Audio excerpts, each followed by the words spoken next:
Hey, what's going on, y'all? I'm your boy Charles Gregory, and this is We Talk Weeklies after the talk on WPPMLP Philadelphia 106.5 FM. We Talk Weeklies after the talk. And as you know, one of my favorite segments of the shows are the interviews. And why is it my favorite segment of the show? Is because I get to talk to the good folks. And it's even a more pleasant experience when I get to talk to people like my family, my brother, my friend.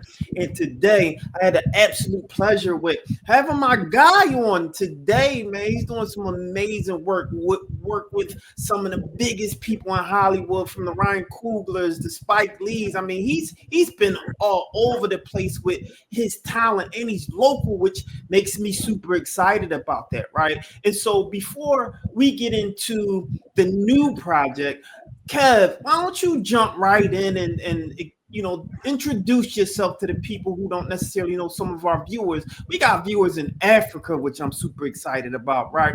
But I want you to explain, introduce yourself and then go into the story about you and how you got started in your experience. Okay, so I'm actor Kevin D Benton, and I got started acting back in 2015. And I was working a job, and I was down there going through it, just going through suffering. I was being targeted, harassed, bullied, gang stalked, gaslighted, narcissistic abuse. It was just suffering. And I was reaching out to HR, reaching out to the safety office, just asking for help.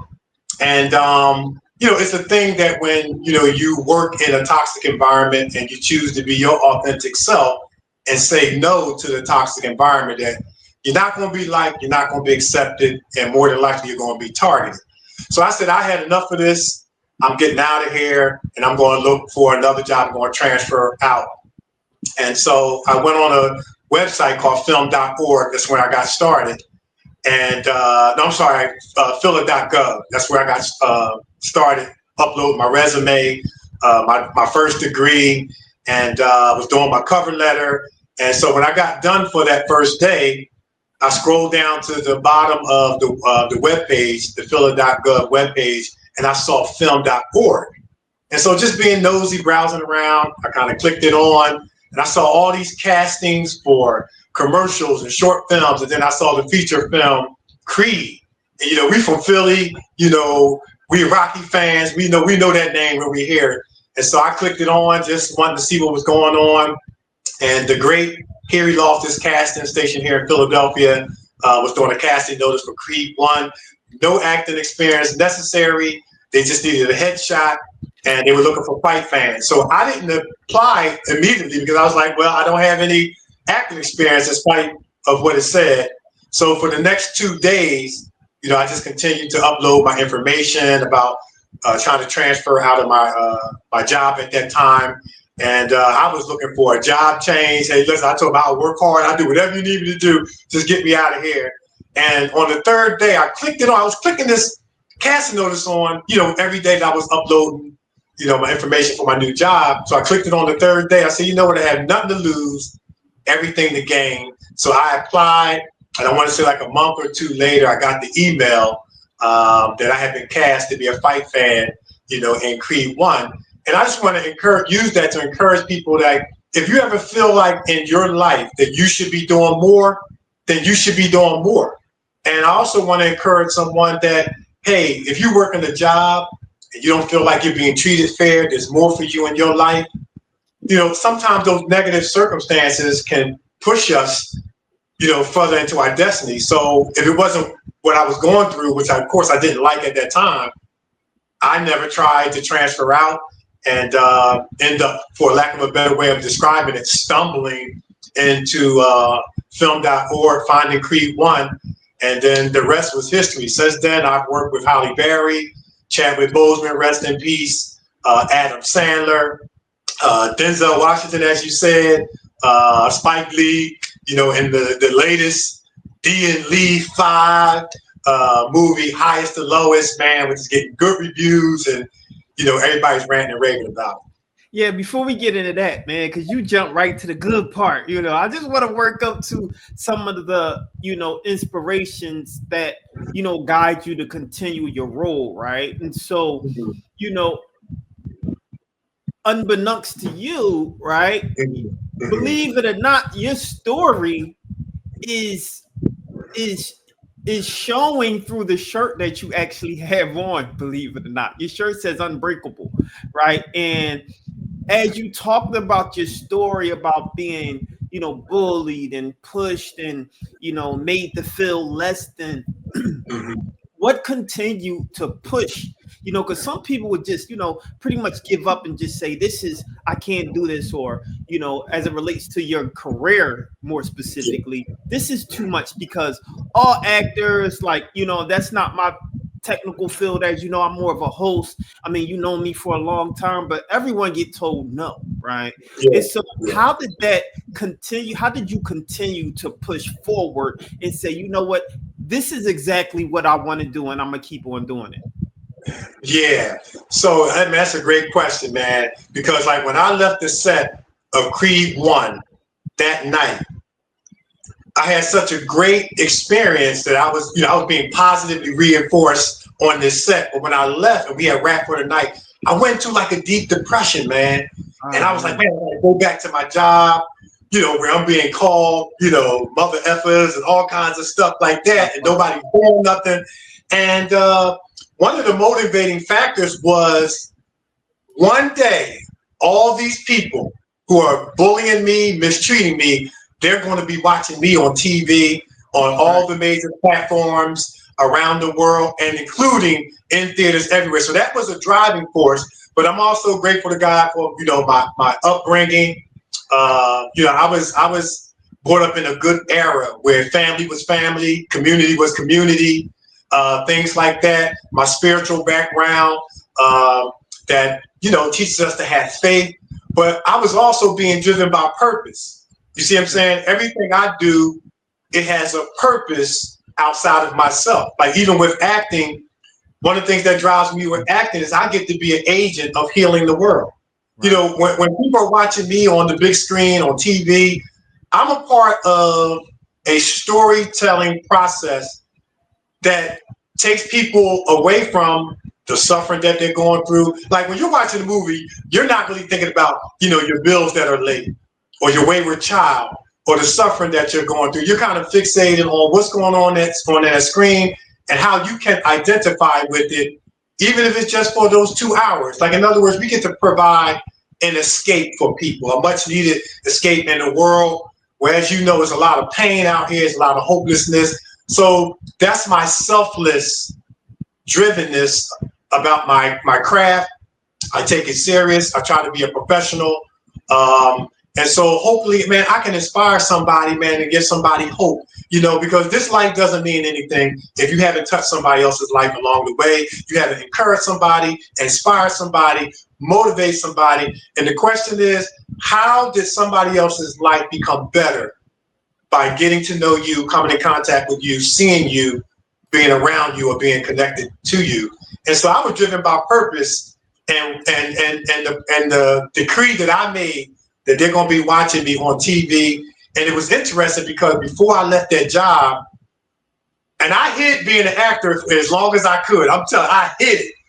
I hid it as long because I didn't want to have to deal with the extra envy and jealousy, and I was already being targeted, and I knew that it would even be more. So, but before I left, I had did a Facebook Rocky commercial with Sylvester Stallone and Chris Rock that we filmed right on the art museum. They used to play that commercial at Mm. my job, and I used to go out there and watch it, and I got such fulfillment to say, y'all treat me so bad, but y'all don't realize that's me right there. You know what I mean? And so, I got gratification out of that. But they saw me on Power, and I after that I got featured on Power, and they saw me. And it was like I couldn't hide it no longer. But then I noticed that my workload started going up and all kinds of rules started coming out. So I said, this is what I expected. But I was determined that one day y'all gonna be seeing me. So they started to see me before I left. Right. And yeah, but so and it continues. Yeah. Fantastic, man. So moving forward, some of the actors that you have worked with, do you remember any special aha moments or moments? Woo, Yeah. That go ahead. Yeah. woo, woo. I know where you're going with this, man. I appreciate you answering that question. Chadwick Boseman, rest in peace. Okay. I had a moment with Black Panther. You know what I'm saying? I feel like talking like T'Challa right now, but I'm not. That's how hype I am. But anyway, I had a moment with Chadwick Boseman on the set of 21 Bridges, and he taught me one of the biggest lessons that day, and in his passing, that will resonate with me for the rest of my life. So I played a police officer. I was featured on that. So, of course, the opening scene where they had the shootout in that little building, they're waiting for the cops to come. Keith David is already inside. J.K. Rowling is already in. J.K. Simmons, I'm sorry, is already inside. So they're waiting for Chad to come. Chad comes walking down the street with, he got that cool walk, man. That guy just got had one of the coolest walks in the industry. Him and Mr. Denzel Washington and Spike Lee, So Chad comes by, and I said, Chad, you all right, man? You good? I said, man, I want to let you know, man, you're my idol. And he put his hand on my shoulder, and he started to chuckle, and he said, he said, don't say that, man. He said, don't say that. And then he walked away. And when he passed away, I now know what he was saying.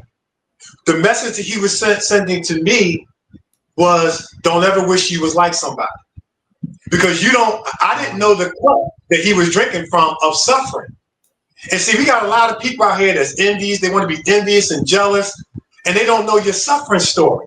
They don't know your hard work story. And I heard somebody say there would be a lot less haters if they knew your hard work / suffering story. Because if you want to be Black Panther, well, you got to take cancer with it. You understand what I'm saying? Like, you don't get the success without the suffering. And people will look at, the pictures on the red carpet, the pictures with the celebrities, and they want your ending story, but they don't want your suffering story. So that was one of the greatest lessons that I learned. Don't ever wish you was anyone, because you don't know what they suffer from, what they are going through, or what they had to go through to get to that red carpet. Now, of course, I meant it from the standpoint of I admire you and I admire your work. I'm a fan of yours and a fan of your work. But that was one of the greatest lessons that I had ever learned, and will stick with me and resonate with me for the rest of my life. And I hope that it will help other people by sharing that. Bro, that was heavy. I wasn't ready for that one. That was really heavy, man. So when he passed away, rest in peace, how did you feel in looking back at that moment? I felt grateful to have that moment with one of the greatest actors ever, the first African American, superhero. I felt thankful for what he gave during the time he was with us, and he was who I could look at visually and have hope. Right. Who I could look at visually on TV and on the big screen and identify with and say, hey, that can be me one day. And, I'm a multi-award winning best film actor. I won some film festival best actor awards. And I got my trophies and all that stuff on my little mantelpiece. And right next to my trophies, I have an action figure of Black Panther. I know that's as a commemoration of Chadwick Boseman. Rest in peace. Wow, amazing, man. So now that we know you, we know some of the people you worked with. Now let's talk about some of your recent projects, right? Not highest to lowest yet. I want to walk through that, right? Not that yet. But your last project that you were in, did you feel, and we could talk about it a little bit, but did you feel that you're starting to reach this peak of success, so to speak, or acting peak? Like how are you feeling with acting now? Yeah. It's interesting because, like, as a professional actor and, someone that's always striving to get better. You really feel like you haven't, you live in a constant state of feeling like you haven't arrived. You know, it's almost like you're growing and developing, getting bigger, better in opportunities, but you never feel like you've arrived. And I feel like whenever we feel like we've arrived and, you know, just in life period, we stop growing. And so I think that's what continues to allow me to stay driven, continues to allow me to grow, is that feeling that I haven't arrived. And man, like I said, I mean, for somebody that might look at my resume, they might say, well, man, look at your resume, look at your awards, look at who you've worked with. But that's just me. I want to just do a great job of serving the art well and serving those projects that I get the opportunity to work on well, and then serving the world well. You know what I mean? So that's what just keeps me like just driving and staying on the grind, just feeling that sense of not having arrived. I still got to grow. I still got to develop. And I kind of gleaned that from Samuel L. Jackson and Mr. Denzel Washington as well, because every now and then they'll go back to the theater just to stay sharp. And I said, well, if they got to do it, and they're the top of the line, then I got to do it too. Interesting. You know, that's a whole other monster when you talk theater and Broadway. And do you have any, I guess, things that you're saying this is going to be in my bucket list to do as an actor? Well, one of my bucket lists, well, actually two of my bucket lists, I got to cross all by working on Highest to Lowest, working with Denzel Washington and Spike Lee. But I don't know. That's a really good question. I'm just looking for like the biggest opportunities that I can get, and just to be a part of this storytelling. But yeah, man, Spike Lee, Denzel Washington, of course, Chadwick Boseman, those were bucket list projects and people that I got the opportunity, to work with. And it's so interesting because, when we're in these various different environments, you get moments, and you get moments that will last you a lifetime. Like my moment with Chadwick Boseman. I had moments with Mr. Denzel Washington. I had moments with Spike Lee. I had moments with Adam Sandler on the set of A Hustle. I had a moment with Halle Berry to have a brief conversation and take a picture. And you get these moments, man, that the average person don't get. Yeah. And so for me, I'm open to whatever big opportunities and blessings want to fall down on me. And but I've crossed some names and projects off on that bucket list, some of whom I've already named. Fantastic. So who would be on your Mount Rushmore? Actors. Woo, man, I don't want to offend nobody here. Wow. Well, you definitely, I think that Mr. Denzel Washington is the greatest living actor, so he would have to go up there. Okay. Man, CG, you're going to get me in trouble, man. Oh, man. I would put Sidney Poitier up there. Ah, yeah, definitely. Yeah, got to put Sidney Poitier. And who else would I put up there? I mean, it's just so many great actors. Oh, my goodness. I'm trying to dig back in history too, see who I can grab. But those two I would definitely have to put up there. Yeah, let me give a little bit more thought to that one. I'm gonna come back to you on that. No doubt. So is there anyone that you haven't worked with yet that you would love to work with? I mean, ultimately Denzel Washington, you worked with him. I mean, he's like, quote unquote, the god of, especially when it comes to people who look like us that would love to be in contact with or to be around Denzel Washington, right? But is there anyone that you met Denzel Washington, any other actors that you said I need to work with, or even actresses? Yeah, definitely. Like Robert De Niro, I had to put him on that list. Brad Pitt, I had to put him on that list. Idris Elba, I would have to put him on that list. Dwayne the Rock Johnson, would love to put him on that list as well. Yeah. So, man, it's just so many actors I would just love the opportunity to work with. Just off the top of my head, those will be four. Scarlett Johansson, I would love to work with her. Yeah. No doubt. Yeah. Okay. Well, I guess it's about that time, to talk a little bit about, this dynamic movie that you were part of, right? So what I'm gonna do is I'm gonna show the trailer for those who don't know, right? And then we're gonna talk a little bit about it. Is that all right? Yes, sir. Yes, sir. Let's get it. All right, here we go. So I'll let it play. 35, and I'm still a pretty guy. I gotta feed the streets, my lady, and a newborn kid. And I ain't trying to go back and do another bid, you dig? I know what it is to risk everything you have for something that you want.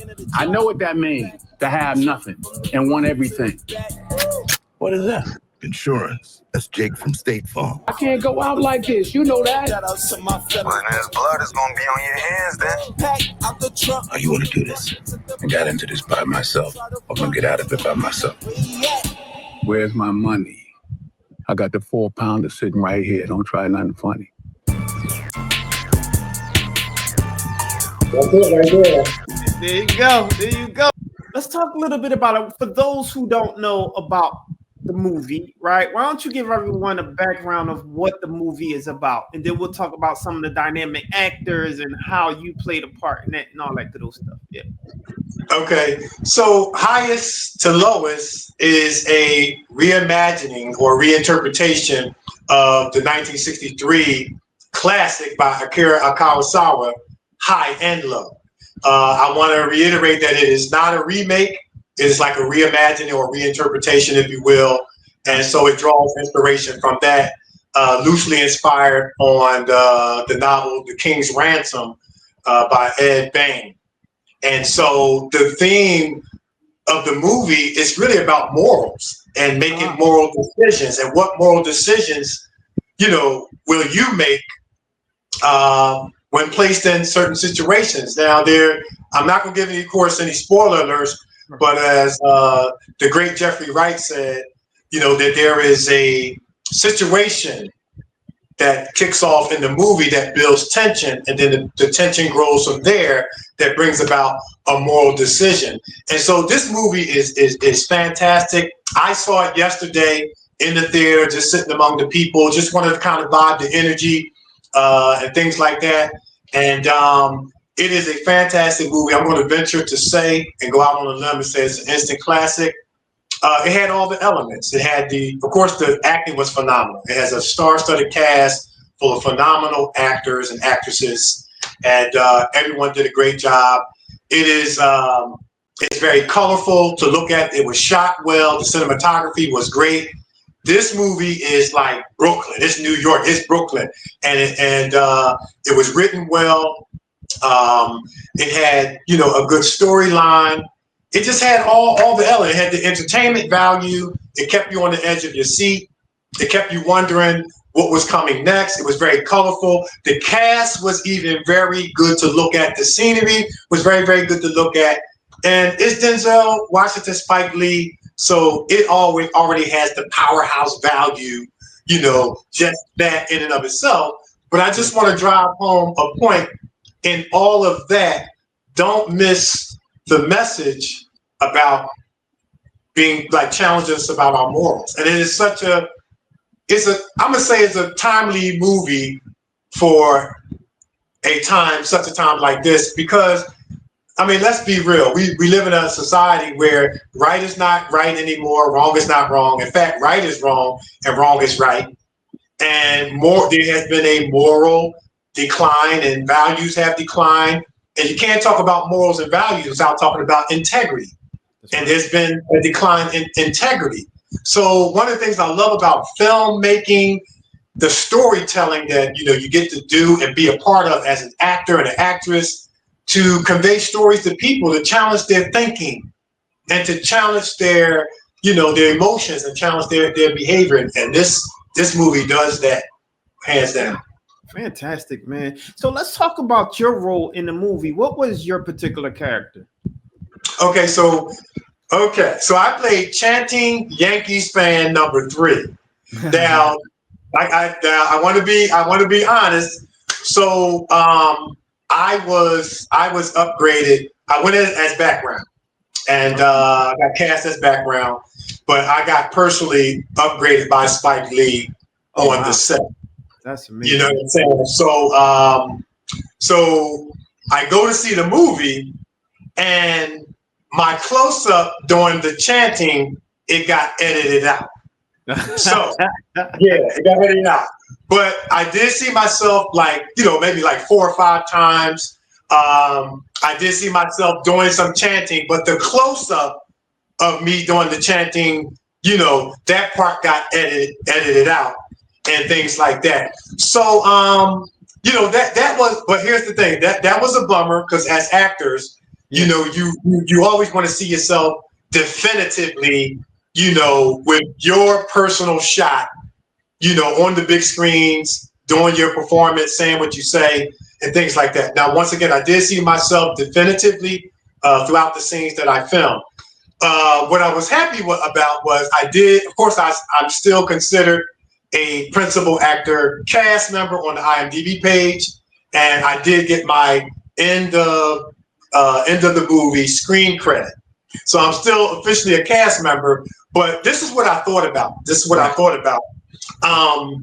And I think that when I share this, a lot of actors, definitely directors, writers, and this is just my assessment. If there's any other reason why that scene got pulled out, then that is the reason. And of course, I wasn't the only one affected. The whole scene got pulled out.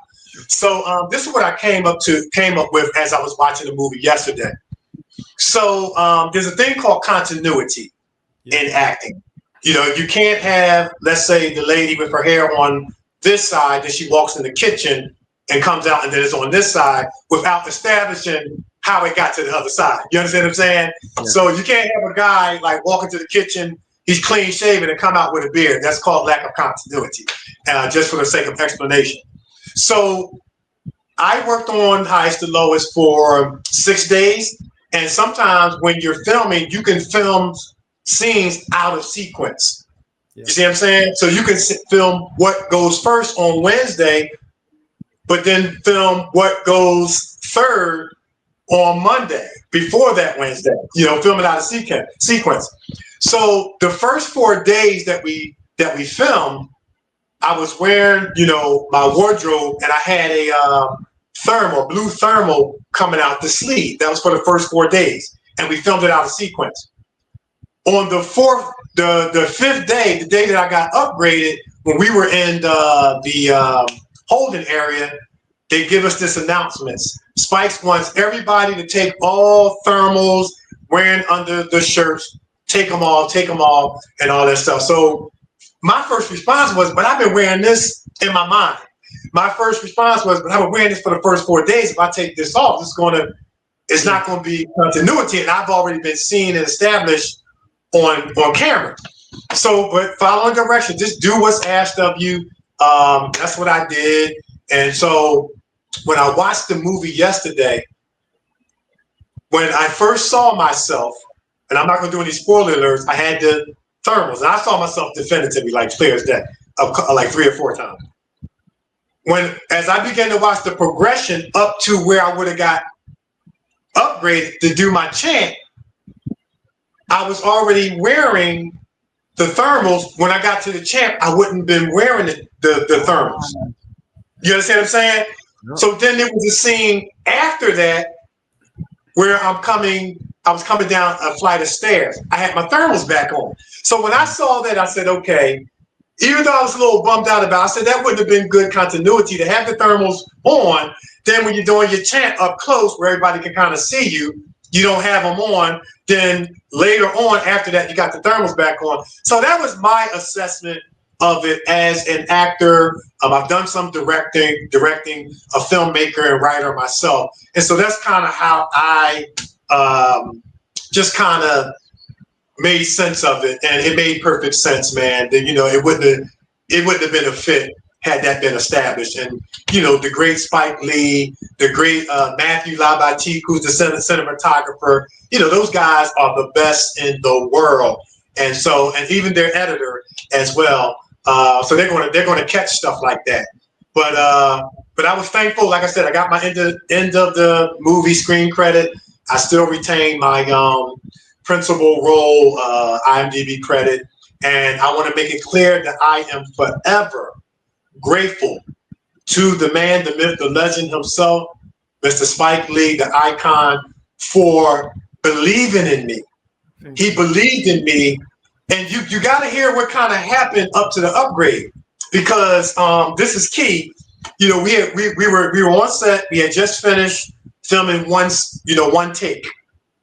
So for some odd reason, Mr. Spike Lee says to me, he asked me, "How tall are you?" So I said 6'7", and then he asked me, "What's your name?" And that kind of took me. Yeah, it kind of took me a little bit. So I'm gonna tell you how I answered it. I answered it out of my greatness, but I also answered it out of my trauma. Now let me make it make sense. Okay. My response was, my name is Kevin D Benton. In fact, I'm actor Kevin D Benton. I'm multi-award winning actor Kevin D Benton, and I have over 130 IMDb credits. I answered out of my greatness. Now here's where the trauma comes in and my defensiveness. Of course, I already shared about my experience on my job. That led to a lot of trauma. I went through that for years. Yeah. But there was something that happened the night before that made me say, well, maybe that's why he's asking me what's my name, because I was used to people asking me, well, how tall are you, who you play for? Did you play for somebody? And then you tell them, oh, yeah, I played for so-and-so. Then they might ask you what's your name or say, oh, yeah, I remember you. You played for so-and-so. You scored this many points, yada, yada, yada. So the night before I got upgraded, I got to the studio at 7 o'clock in the morning. The call time was at 9. So, I believe in getting places early. And that's just my professional basketball background. We was told that if you get to practice an hour before practice start, you already running late. So I got there at 7 o'clock.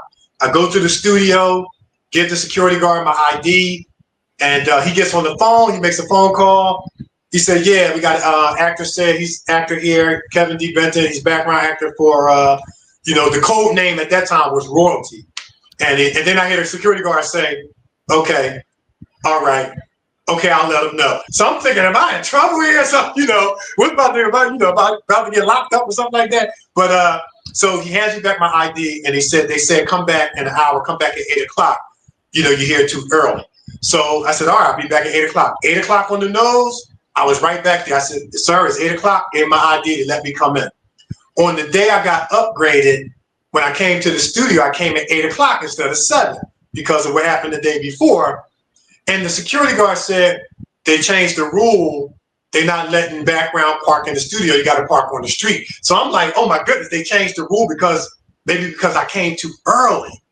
And I understand because, they have to secure the place. They have, you got Denzel Washington, Spike Lee, you got all these other productions on this studio. And so they have to be extra precautious and guard and be well guarded. And so I understood. So I just went to park on the street, and I walked back to the studio and went to set. So when Mr. Spike Lee asked me what was my name, in my trauma, I made a connection by way of my past job experience to the security guard getting my ID and telling me come back in an hour, and then us not being allowed to park in the parking lot. So that was the trauma part of it. And so Spike had a laptop on his lap. So I'm going to infer, this is what it appeared, and I think I'm probably 99.9% right. He typed in my name. He typed in my IMDb credit. He typed in my name.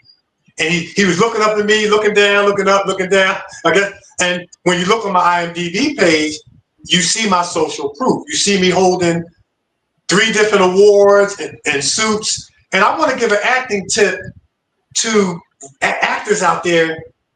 You know, a director has to be able to find you. You know, a director has to be able to find you and find you quickly. If you're working on a Spike Lee set, it's fast paced. It is fast paced. And if the Knicks is playing that night, it's an even faster pace. So they don't have time for a lot of wasting time. Time is money, money is time, film is time, film is money. You understand what I'm saying? You got people whose IMDb page is, you know, hip hop hustler. We're going to get y'all back tomorrow at AOL.com. He don't have time to type in all that. He typed in Kevin D Benton, was able to get to my website quickly, make a quick assessment. And then he was asking me, well, where did you win awards? So I told him where I won my awards, you know, Spiral Award Show, New York City Film, Theaters, Plays, and TV, Best Actor Award. And I got it for I won an award for Best Actor for a short film I did called Honor. It's on my YouTube channel, actor Kevin D Benton, and another one for The News. And then Spike says, all right, multi-award winning actor Kevin D Benton, you're going to lead the chant. Man, listen, CG, when he said that, you know how we say in Philly, say no more? I was like, say no more. I turned around to face the wall, and I almost started crying because I was waiting for this moment all my life. So I put my hands on the ceiling, started gathering myself. I started giving God the praise. I got to be my authentic self. I started giving God the praise, man. And I turned back around. I felt the Holy Ghost come upon me. And then I heard Angela Bassett's voice from Black Panther say, show them who you are. And man, I went into my zone as a fan, you know, and I started, let's go Yankee. Let's go Yankee. Boston sucks. But I went into my zone, man, and the rest was history. So when we got off the set, I had so much pent up energy because I understood what just happened. I just got upgraded. The PA came to me, said, do you understand what just happened? I said, I think I do. And she took down my name, my SAG number, and all that stuff. And I had so much pent up energy. I went over in the corner. I couldn't keep still. I was bouncing. I was like doing jumping jacks without doing this. I couldn't keep still. I had so much adrenaline. And then Spike walks by and says, good job. And I was sitting up there like, I wish I could have recorded that for a ringtone. Because if somebody called me, I would let it ring 20 times. Good job. Good job. You know what I mean? Just to hear that voice. But you don't know how much healing, I got to use that word. You don't know how much healing it did for me, for the legendary, iconic, Academy Award winning, multi-award winning legend himself told me good job. He saw my greatness and gave me an opportunity. And you know what that told me, CJ, man? That all those people in my life that tried to beat me down emotionally, make me feel like I wasn't worthy, made me second guess myself, which at one time in my life, I believe I'm a new lion right now. I ain't that same Kevin. You're looking at the great Kevin. You understand what I'm saying? But it made me say, if he saw my greatness, my potential, my ability enough to give me an opportunity, then they saw it too. It did years of healing. What he said, good job, because of the stature and who it came from. And that's what it did for me, man. I'll never be the same, man. And though that scene might have got deleted from that movie, it'll never get deleted from my heart and my experience, man. That's it. Fantastic, my brother. I'm over here getting all excited for you, man. I'm so proud of you, King. You know, and especially when it comes to us brothers, right? Yeah. Let me make myself a little bigger. Especially when it comes to us brothers, I think that it's important that we allow space for ourselves to grieve amongst other brothers. Yeah, man. Say it again. Yeah.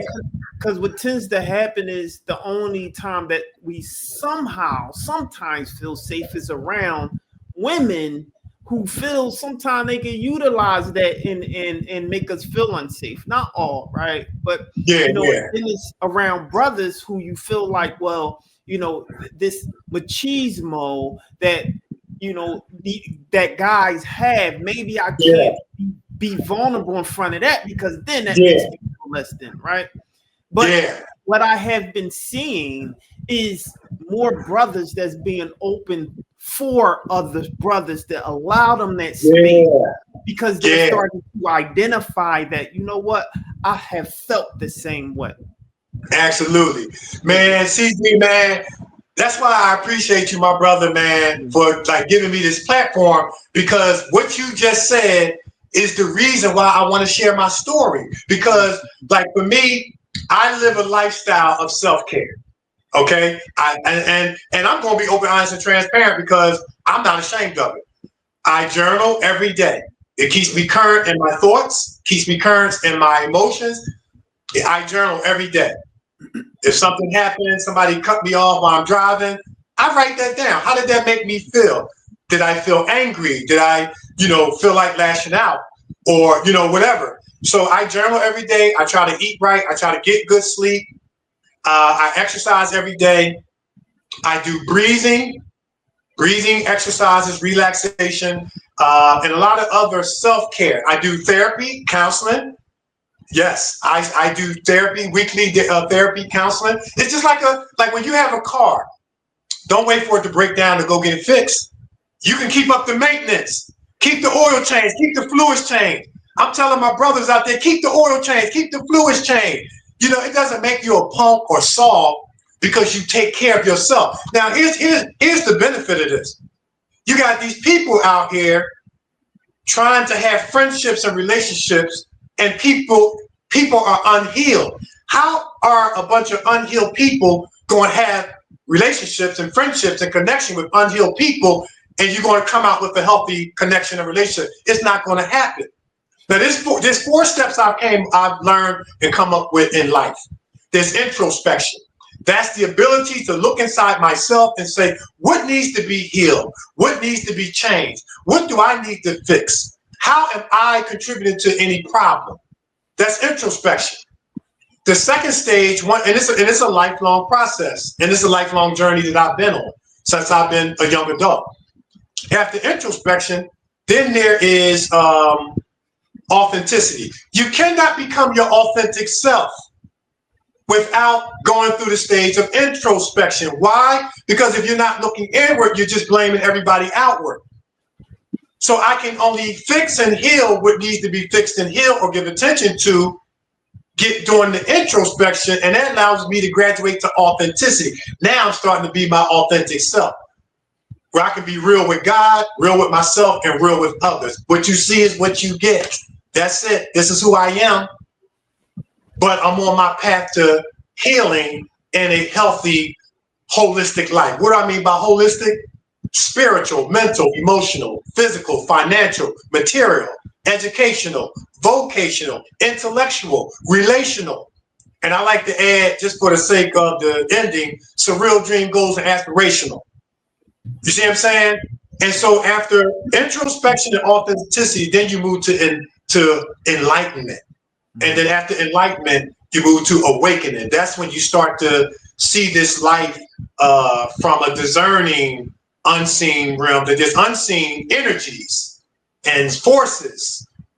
When somebody goes out and murders somebody, yeah, that's a negative energy that's contributing to that behavior. So when you get on that awakening level, you like, man, we got some negative energies. You be able to detect and discern negative energy. When you walk in a room, it's like, okay, I don't got to say nothing to this person. I get that. I feel that energy. That might be somebody I want to stay away from. You know what I'm saying? So that's the process. It's a lifelong journey. I just encourage people, like you said, especially us as brothers, get on the path. All that macho man and you walking around all angry, That stuff is not wise. It's not wise and it's unhealthy. Right. And if we're going to be the leaders in our homes, in the community, in the world, yeah, it would probably be a lot better to be doing from a healthy standpoint than an unhealthy standpoint. That's right. And see, I got to add this, and I don't want to start nothing. You said that part about some of the women, and I don't want to start nobody the women throwing eggs at me, but a lot of black men would agree that they get emasculated in society. Yep. That sometimes you got to come home and get emasculated too. That's right. With nagging and get yourself self-worth, self-esteem, but that's a different show. That's definitely a different show. But one thing that I will say is that, without, pointing fingers at anyone, I do want to amplify a lot of the brothers who has been allowing space for other brothers to share like circumstances, right? And I'm just proud of my kings out there who has been doing this, and it's a rise of of being vocal with their trauma, and to a degree it becomes this soothing, this kind of feeling of I'm safe because I'm around people who get me, right? So I'm just super excited about that, and I'm really proud of you, my brother, and I want you to continue to do your greatness, continue to be great. And before I let you go, just a couple more questions, because I think, this interview went a little different than I expected, right? Because you went into some deep conversation that I think is necessary to have, especially amongst us, right? Yeah. And so this is no, just for, I just want to put out there that this isn't to push away women per se. It's more about allowing space for men who felt marginalized, not being able to say or feel the way they feel without feeling that it's wrong to feel a certain way, right? Right. Absolutely. Yeah. So, you hit it right on the target, man. And I'm an advocate when it comes to relationships, win-win situation. 2 thumbs up, win-win. Because sometimes, and I've learned by way of failure, I'm gonna put that out there. I've learned by way of failure in the past that it's not about me winning in the relationship. Because if I win and she's unhappy, I still lose because I've disrupted the peace among us. If she wins and I lose for the sake of winning the argument, winning the conversation, she still loses because she's disrupted the peace. That's right. So how can we be a team, because we're teammates, create a win-win situation, even if we have to agree to disagree agreeably, but this is what they don't add at the end, without any anger or attitude. That's See, they say, let's agree to disagree agreeably, but one walking away with an attitude because they didn't get their way. Nope, that's not it. It's agree to disagree agreeably without any anger or attitude, AKA compromise for the sake of the team. That's right. You see what I'm saying? Yeah, absolutely. And I like what you said about that platform for us as men. We don't have many platforms, man, to come and be real with one another and get down to the nitty gritty and deal with our issues and those things. There's a lot of us as men, especially black men, that's dealing with the lack of father issue that still needs to be healed. Where can men go to say, hey, I'm not by myself, and it's okay for me to feel the way I feel, and it's valid, and then get the encouragement, the inspiration, the motivation, and help from other brothers around me, so they don't have to feel ashamed or embarrassed or like they gotta hide or keep tucking it inside. You keep tucking it inside, it's gonna come out usually by way of anger and frustration. That's right. I'm sorry, go ahead. What you want to say? No, 100% agree. I was going to say, even even it materializes in physicality, right? And so, it's to be able to express oneself without feeling that if you express yourself, then you'll become labeled as, abusive or wrong, or, just to invalidate the feelings. That's where the unsafeness feels when it by way of how Absolutely. Absolutely. Man, 100% agree with you, man. I think that, more people are starting to speak out to it. And, just one of the things that we do on the show is we always are targeted toward solutions, right? So we can point fingers all day about who's wrong, who did what. Right. That's not necessarily We Talk Weekly's goal, right? Our goal is, okay, we know that that's happening, right? So how do we fix that? So to our conversation, maybe it's just men having a platform just to be expressive amongst themselves without feeling that they're being pointed at or wrong because they feel a certain type of way, right? And so, my brother, that's where we at with it. Yeah, for sure. Mm-hmm. Absolutely. And there's going to be some people who are going to listen to this broadcast. Yeah. And they're going to get healing out of it. They're going to get clarity. They're going to get information just because of what we're talking about.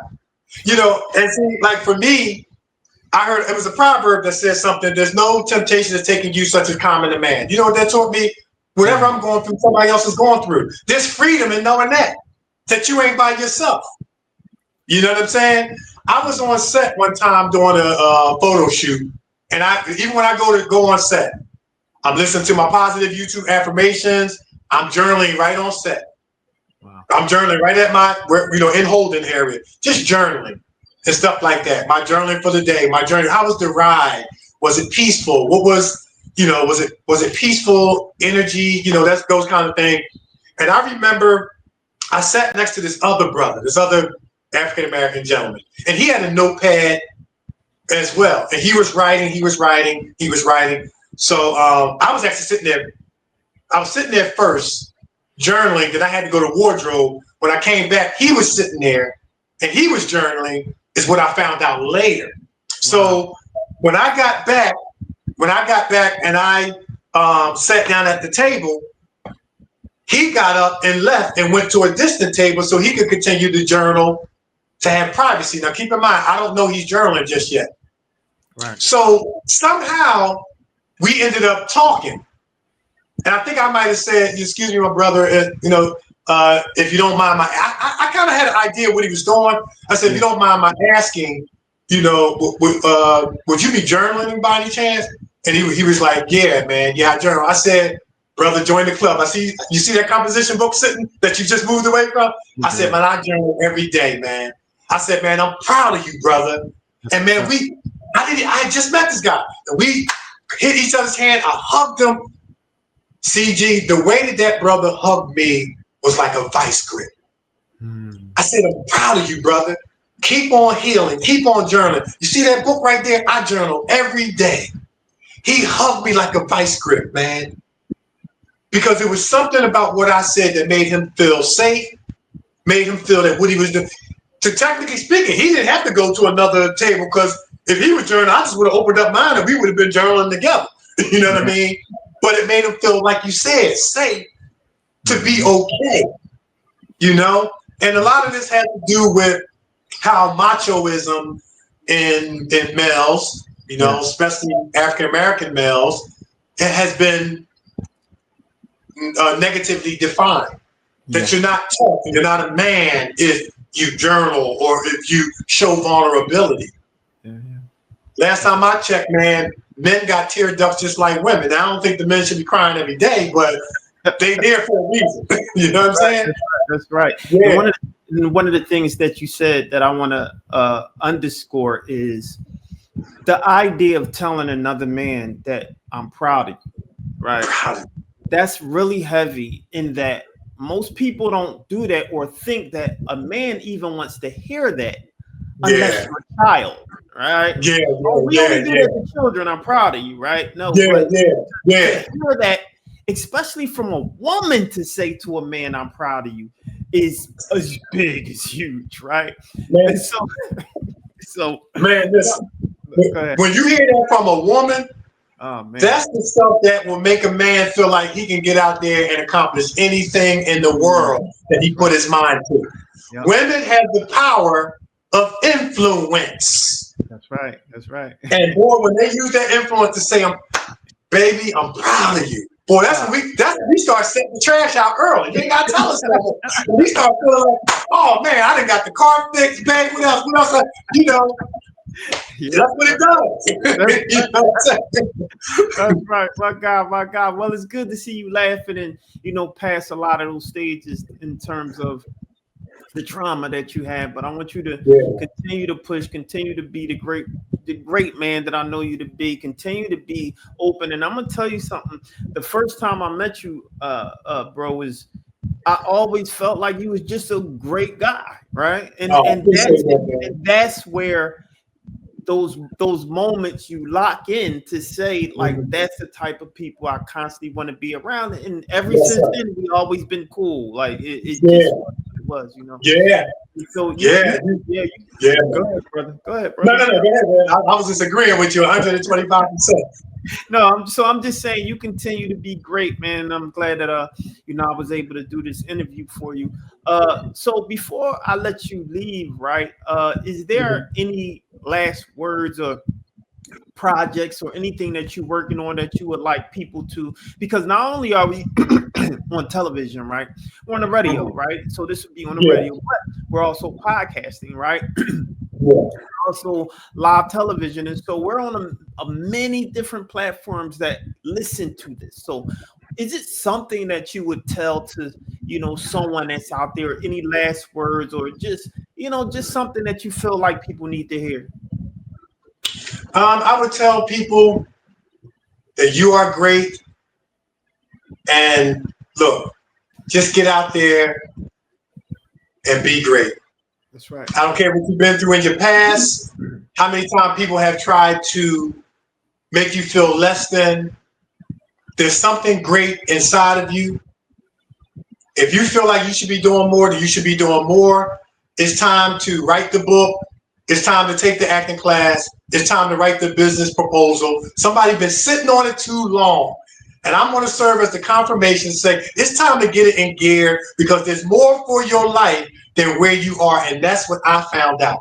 That's right. And here I am living my dream, believing that the best is yet to come. And I'm here to tell you that the best is yet to come for you. CG, I'm proud of you too, man. I'm proud of you, man. I would not leave this interview without letting you know how proud I am of you. You've been doing your thing for a minute, man. And you've been consistent, and you've been doing it at a high level. But apart from what you do is who you are. It's the person you are, the man you are. I'm proud of you, brother. And you keep doing what you're doing. I appreciate you, my brother. For those who's just tuning in, you're listening to my guy, Kevin D Benton, who had the opportunity to, when we talk about, my bad, that's the wrong clip that I put on. I just want to pull this up for those who might be seeing, where we at? So if you had the opportunity to see, where's your file? Oh, here we go. Highest to Lowest, featuring Denzel Washington and ASAP Rocky. My guy, you're listening to Kevin D Benton, is actually in the movie. We was able to get an actor from this new movie that came out to join us for a conversation. And this gentleman just happened to be a great friend of mine. So if you're watching, listening, make sure you continue to tune in and tell a friend to like and subscribe. But real quick, my brother, why don't you tell everyone how they can get in contact with you, find you, and all that good old stuff? All right. So as I said earlier in the interview, pretty much all my social media is the same. It's IG is actor Kevin D Benton, Facebook Kevin D Benton, Twitter Kevin D Benton. So all my stuff is the same. My IMDb Kevin D Benton. Everything is Kevin D Benton or actor Kevin D Benton. So follow me. I will follow back. And man, I just hope that somebody was, encouraged, inspired, motivated, helped, supported, and informed. Yeah. And this interview definitely went in a direction we didn't know it was going to go, but it went the way it was supposed to be. You know what I'm saying? Absolutely. Real quick, before I end, and Some people hate it, some people like it, but this interview style that I do, when I first started, I used to write questions, and this is what I'm going to ask. And I've quickly, within the first, I want to say, couple shows, I said, I'm not writing down any questions anymore. And the reason I do that is because some people have these questions that they stick to that keep you in this box outside of letting the person be able to expand the conversation, right? And so that's why a lot of our shows happens like this, and it happens organically, right? Let you talk, let you have a moment, and other people who may be watching this can get the full experience of not only you and making you human, but sharing your story. Someone else might have the same exact story and be able to identify that and say thank you, because we have gotten emails and people say like, thank you, we love that interview, and it's because how organic and how great the conversation is. And so that's what it is, my brother, and I appreciate you. One more again for those who are listening, how can they get in contact with you? You can go to actor Kevin D Benton on IG, Kevin D Benton on Facebook, Twitter, at Kevin D Benton. Everything is pretty much Kevin D Benton. So got some, projects in the works. Look out for me. And man, thanks again for this interview. This was powerful, and I love, like I said, the authenticity of just letting it be free flowing, letting it go where it goes. And sometimes that's the best way. That's right. Real quick question before I let you go, because a lot of people always ask this. Was there a moment on set that was, a real funny moment that you like, I can't believe that happened? Was it something like that? Man, I had two bloopers that happened on the set of Highest to Lowest. Okay, so I'm gonna talk about the first one. So the first one was, I'm not gonna give any spoiler alerts, but we're on a train platform. So of course you're getting on a train. And so I had a prop beer. It was a Monster inside of a brown paper bag. And so I was standing in front of the first train. Now they had me stand there because they needed me to block the camera behind me. That's where Spike and them was. And so they say, and action. So the train pulls up, we get on the train. They just want to record us boarding the train. So we get off the train, they back the train up again, back to your one. And then the AD comes by and says, listen, y'all got to show a little bit more energy than this. Look, y'all just too dry. I said, from Philly, say no more. I'm an actor that loves when you give me parameters and let me act, because I'm going to do it. But what happened, I didn't plan on this happening. So train backs up and action. The train pulls up. So I start going, woo! I had the prop beer, and my arms were so long, I hit the sign and it bust open. It bust open. So this is what I did. I started swinging it on people. Woo! We getting on. So we get on the train. I'm still swinging it on people. Here's an acting tip. When you are acting, you stay in character until they yell cut. If something happened, you incorporate that into the character, but you keep going until they yell cut. So I'm swinging it. They say, and cut. I go like this. So when I go to get off the train, I peek this way and peek this way, and then here comes the second AD. He is walking pretty fast. So I got a little comedian in me. I said, this guy's mad. I'm going to have to make him laugh so he don't scold me. And I said, sir, I want to let you know, I'm really, really sorry. I didn't mean for that to happen. It was the right reaction, but it was the wrong stop, because we filmed it out of sequence. We filmed the hype scenes the day before. We was just getting on it, and he started laughing. He started laughing, so I felt good. But he got mad because I made him laugh and said, all right, well, tone it down. And then he walked away. Then Spike walks up and says, you're just too damn big. All right, take it from the top. Stop. He walks away. So I said, Mr. Lee, I'm so sorry, man. I'm really so sorry. I didn't mean to do that. He said, you're just too damn big. And he walks away, and then we take it from the top. Then the security guard comes over He don't say a word. He looked at me like this and walked away. I said, "Oh, I got to go to this guy and apologize." So I went over to him after we wrapped that scene. I said, "Man, listen, man, I'm real sorry. I didn't mean for that to happen. My arms are so long." He said, "Man, no sweat." He said, "That joint was dope." And he walked away. I was like, "Well, I hope they put it in the movie," but they didn't put it in the movie. But I was like, "Oh man." And the last blooper I had when we were on the train, this was the day I got upgraded. So there was something that happened where we had to make sure we were holding on. So I'm holding on to this bar. Now, mind you, this is a prop train. It's a real train, but it's a prop train. So it's not going to be built with the same sturdiness that you would get on down 30th Street or something like that. I'm holding on to this bar. They had this situation happen, and the bar breaks. And I stay in character. I looked at the bar like, dang. And I went into my zone, to say what Spike wanted me to say. I stayed in character. Once again, acting tip, stay in character. I don't care what go right, what go wrong. Stay in character until they say cut. And so after it was over, Spike says, "Come on, actor Kevin D Benton, man, come on, man. You come here tearing up my set, man. We don't come here tearing up your set, man." I was like, "I'm sorry, Mr. Lee, man. I'm sorry." I gave him a fist bump, and we got off the train. So those were two that happened recently in connection to Heist Love, but it was a lot of fun. It was in love, and yeah, those are two. These are the behind the scene things that, like I said, don't make the movie, but are significant within the journey. Yeah. Last thing I'll share is I had a moment. I couldn't leave the set without having a moment with Mr. Denzel Washington. Right.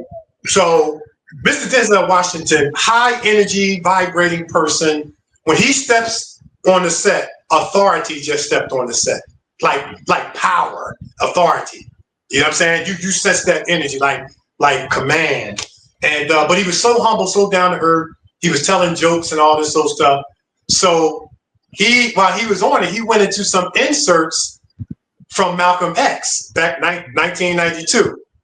Wow. So I actually, I took a class. I'm gonna date myself here. I took a class in college called The Legacy of Malcolm X, and one of the requirements was that we had to go see the movie. Now I was going to go see the movie anyway because it's Spike Lee, and we were going to support from that. We grew up on Spike Lee, School Days, Do the Right Thing, Jungle Fever. I mean, we grew up on Spike Lee. Half Pint Shorty. They was like our big brother, watching TV. But he goes into some of the inserts from Malcolm X, and I knew him. I started joining in. If I would have had the glasses, I would have put the glasses on and, started joining in, But I joined in, and Mr. Denzel Washington looked at me and was like, yeah, like that. And that was real cool, just had that moment. But then I said to myself, I want a personal moment with Mr. Denzel Washington. So I waited for everything to get quiet. And I said, "Mr. Washington." And he was kind of like, "What?" Kind of like I was bothering him. I said, "Thank you for everything." And he went, and I put my hand on my heart, said, "Thank you for everything." Wow. Because he inspired me and a whole lot of people, and that's why we doing what we doing. Fantastic. Fantastic. Yeah. With that said, there's nothing else left to be said. That was the exclamation at the end of this sentence, at the end of this show. Ladies and gentlemen, I don't want you guys to go anywhere. I want you to keep tuning in, keep subscribing, keep loving the show, because this is what continues to have us doing the show. Make sure you like and subscribe.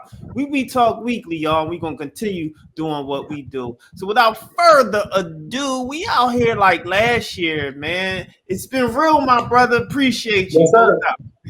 Appreciate you, man. Yes, sir. What's going on, you guys? This is Bridget Kelly, and you are locked into We Talk Weekly.